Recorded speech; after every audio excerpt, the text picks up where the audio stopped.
नमस्कार, आप देख रहे हैं आई इंडिया और आपके साथ मैं हूं प्रियांशु मिश्रा। बीती 1 सितंबर को सुप्रीम कोर्ट द्वारा बेसिक शिक्षकों के लिए टीटी अनिवार्यता के आदेश को लेकर लगातार पुनर्विचार याचिकाएं दाखिल की जा रही हैं। टीटी अनिवार्यता के आदेश को लेकर देश के शिक्षकों ने कानूनी लड़ाई का मन बनाया है। सरकार पर राहत बनाने के साथ ही शिक्षकों ने सुप्रीम कोर्ट के आदेश पर पुनर्विचार करने की गुहार लगाई है। इससे पहले इस मामले में महाराष्ट्र से एक पुनर्विचार याचिका सुप्रीम कोर्ट में दाखिल की गई थी। अब अखिल भारतीय प्राथमिक शिक्षक संघ के अलावा उत्तर प्रदेश सरकार और तमिलनाडु सरकार ने भी सुप्रीम कोर्ट के आदेश को चुनौती देते हुए पुनर्विचार याचिकाएं दाखिल की हैं। इस मामले में तमिलनाडु सरकार का कहना है कि टीटी अनिवार्यता उन्हीं शिक्षकों पर लागू होती है जिनकी नियुक्ति आरटीआई कानून लागू होने के बाद हुई।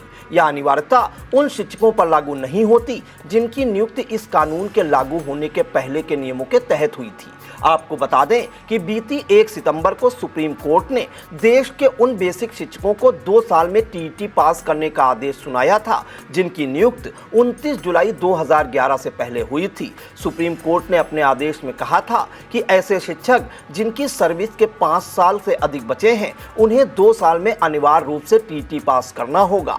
टीटी पास न करने की दशा में शिक्षकों को सेवानिवृत्त कर दिया जाएगा और उन्हें पेंशन सहित अन्य भत्तों का लाभ मिलेगा। इसके अलावा सुप्रीम कोर्ट ने उन शिक्षकों को राहत दी थी जिनकी सेवा काल 5 साल या उससे कम बची है। सुप्रीम कोर्ट ने 5 वर्ष से कम सेवा काल वाले शिक्षकों के प्रमोशन के लिए आदेश सुनाया था। यदि प्रमोशन पाना है तो टीटी पास करना अनिवार्य है। इसको लेकर पूरे देश समेत उत्तर प्रदेश के बेसिक शिक्षक सड़क पर उतरे थे और केंद्र सरकार से इस फैसले को सदन में अध्यादेश लाकर संशोधन की मांग भी उठाई थी। साथ ही शिक्षकों ने इस आदेश को वापस लेने की मांग उठाई थी।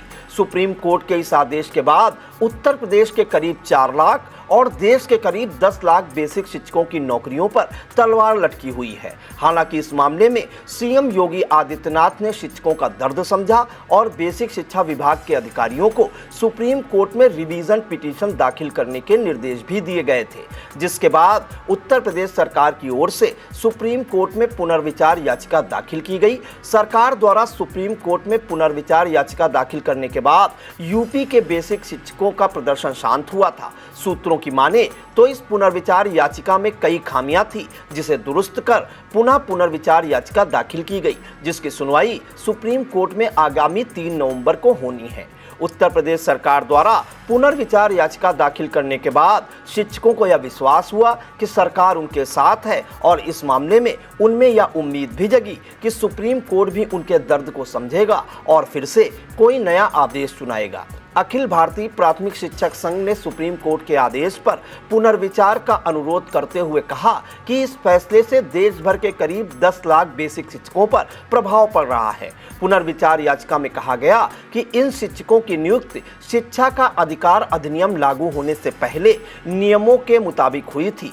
इन शिक्षकों की नियुक्ति के समय टीटी की अनिवार्यता नहीं थी और अब इनमें से अधिकांश शिक्षक 50 वर्ष से ज्यादा आयु के हैं। शिक्षक संघ का कहना है कि टीटी अनिवार्यता को पूर्व प्रभाव से लागू करने के बाद बड़ी संख्या में शिक्षक सेवानिवृत्त होंगे, उन्हें प्रमोशन भी नहीं मिलेगा और उनके जीवन यापन का अधिकार प्रभावित होगा। शिक्षक संघ ने अधिवक्ता आर.के. सिंह के जरिए दाखिल पुनर्विचार याचिका में कहा कि एनसीटीई ने 23 अगस्त 2010 को अधिसूचना जारी कर न्यूनतम योग्यता में टीटी को जोड़ दिया, लेकिन अधिसूचना का पैरा 4 नई तय न्यूनतम योग्यता से उन शिक्षकों को छूट देता है जो अधिसूचना जारी होने की तारीख से पहले नियुक्त हो चुके हैं। इसलिए जो शिक्षक 23 अगस्त 2010 से पहले नियुक्त हुए हैं उन्हें टीटी से छूट है। याचिका में सुप्रीम कोर्ट से फैसले पर पुनर्विचार करने का अनुरोध किया गया है। अब देखना होगा कि देश के करीब 10 लाख शिक्षक जिनकी नौकरियों पर तलवार लटकी हुई है उन्हें सुप्रीम कोर्ट से कोई राहत मिलती है या नहीं।